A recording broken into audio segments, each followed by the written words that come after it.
Qui a eu la chance cette année d'être partenaire du Zermatt Summit.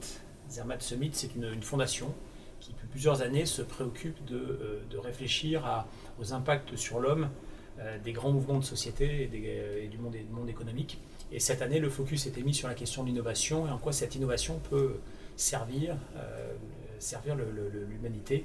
On avait par rapport à ça différentes thématiques portées. On y reviendra plus longuement autour de l'innovation technologique, autour des enjeux d'innovation sociétale, autour des grands acteurs, à partir de la place qu'on pouvait imaginer autour des questions de développement durable avec Gunther Pauli, autour des questions d'innovation frugale, des aspects comme ça, et j'intervenais plus particulièrement sur la question de l'innovation managériale.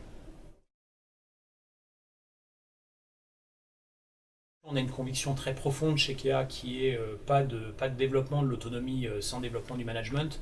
Nous, ces idées de nouveau management, il faut se rappeler, et c'est Chester Bernard qui le dit bien, que finalement manager, c'est développer la responsabilité chez les autres. Et c'est fondamentalement l'idée de ces nouvelles modes de management à développer. Et c'est dans ce domaine-là qu'il faut savoir innover.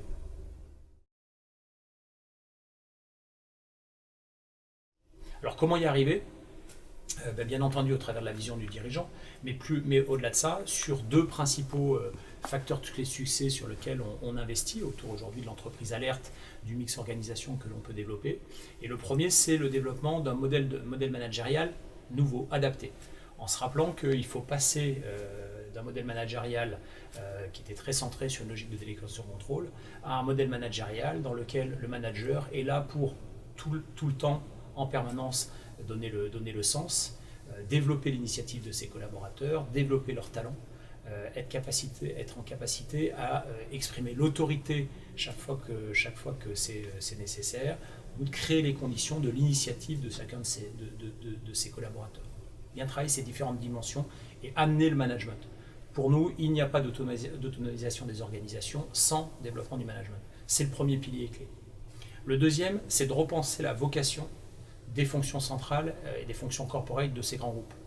Là encore, il faut qu'elles apprennent à être au juste besoin du point de vue de leur mission régalienne, et il faut qu'elles sachent être frugales sur le plan de l'administration.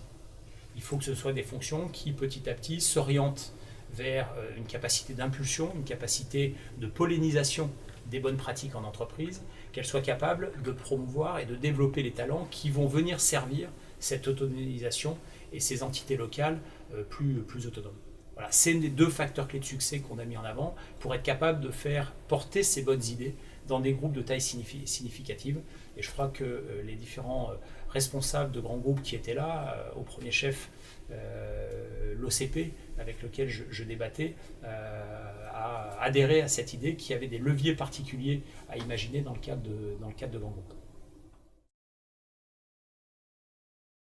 C'était 2 jours extrêmement inspirants et je pense que Kea avait toute sa place dans cet événement.